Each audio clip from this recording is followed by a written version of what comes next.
అనకాపల్లి జిల్లా నర్సీపట్నం నియోజకవర్గం తుని రోడ్డులో ఉన్న శ్రీ వాసవి కళ్యాణ మండపంలో జరుగుతున్న ఆర్థిక వ్యవహారాలపై విచారణ జరిపించాలని నర్సీపట్నం ఆర్డీఓ వివి రమణకు స్పందన కార్యక్రమంలో ఉప్పల సూర్య సన్యాసి శెట్టి ఫిర్యాదు చేశారు. ఈ సందర్భంగా ఆయన మాట్లాడుతూ శ్రీ వాసవి కళ్యాణ మండపం విషయంలో ఆర్థిక పరమైన అవకతవకలపై యుద్ధ ప్రాతిపదికన విచారణ చేయాలని, ఆర్యవైశ్యుల కుటుంబ సభ్యుల చందాలతో వాసవి కళ్యాణ మండపాన్ని కొనుగోలు చేయడం జరిగిందని కొందరు వ్యక్తులు ఈ కళ్యాణ మండపాన్ని గుప్పెట్లో పెట్టుకుని దానికి సంబంధించిన ఆర్థిక అక్రమాలకు పాల్పడుతున్నారని అన్నారు. దీనిపై సమగ్రమైన దర్యాప్తు చేసి ఆర్యవైశ్య కళ్యాణ మండపాన్ని కాపాడాలని మరియు అవకతవకలకు పాల్పడిన వారిపై కఠిన చర్యలు తీసుకోవాలని డిమాండ్ చేశారు. మా తాతగారి జ్ఞాపకార్థం మా నాన్నగారు అన్నదమ్ములు అప్పట్లో 9,000 విరాళం ఇచ్చారు. దాని తాలూకు అవకతవకల కోసం అడుగుతుంటే కళ్యాణ మండపం వారు నాకేమీ చెప్పకుండా నీకు సంబంధం లేదని చెప్తున్నారు. దానికోసం నేను ఆర్డీఓ గారికి కంప్లైంట్ ఇవ్వడానికి వచ్చానండి. నాకేమీ సంబంధం లేదంటున్నారు. అక్రమాలు జరుగుతున్నాయి. దాని తాలూకా దాని మీద వచ్చిన ఈ ఇన్కమ్ అంతా వాళ్ళు బ్యాంకుల్లో వేయకుండా ఎవరికి సమాధానం చెప్పకుండా వాళ్ళ ఇంట్లో దాచుకుంటున్నారు స్వలాభం కోసం.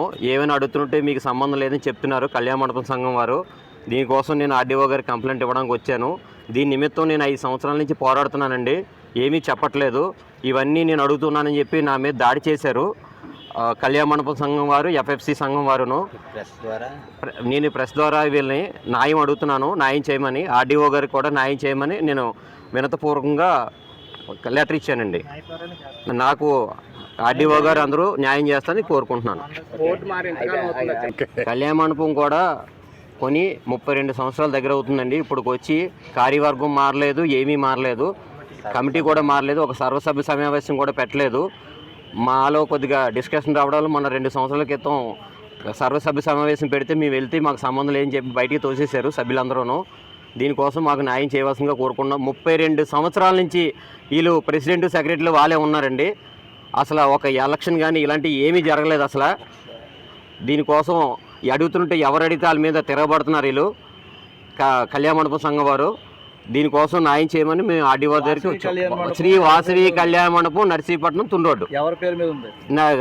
మా కళ్యాణ మండపం సంఘం పేరు మీద ఉంది. ప్రెసిడెంట్, సెక్రటరీ వీళ్ళు గంధి జోహరావు గారు, వెలగా నారాయణరావు గారు,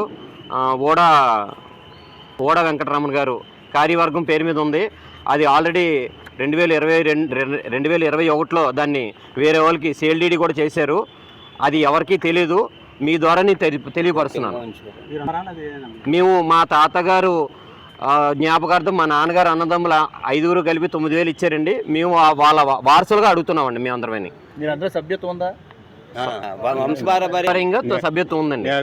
అదే మేము 9,000 ఇచ్చామండి. మేము ఇలా ప్రశ్నిస్తున్నామని చెప్పి మా పెదనాన్నగారి మీద, మా పెద్దమ్మ గారి పేరు మీద 1000 రూపాయలు తగ్గి రాసేసి మీకు సభ్యత్వం లేదు, మీకు సంబంధం లేదని చెప్తున్నారండి.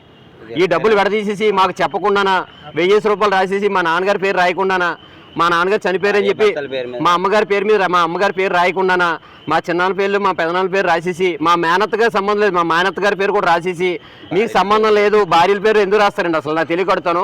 మా నాన్నగారు అన్నదమ్ములు అంటే నాన్నగారు అన్నదమ్ములకు వస్తుంది, అంతేగాని వాళ్ళ భార్యలకు రాదు.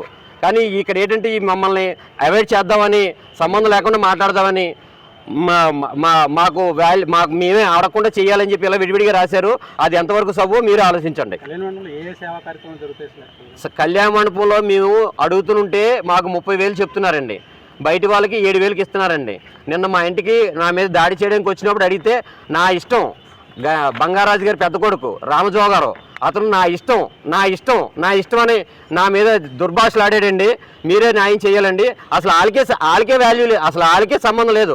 ఎందుకంటే వాళ్ళ నాన్నగారు ఉన్నారు బంగారాజు గారు, అతను మాట్లాడాలి ఏమైనా మాట్లాడితే, అంతేగాని వాళ్ళ కొడుకులు మాట్లాడరు. కానీ మా నాన్నగారు లేరు, నేను మాట్లాడచ్చు ఏదైనా సరే.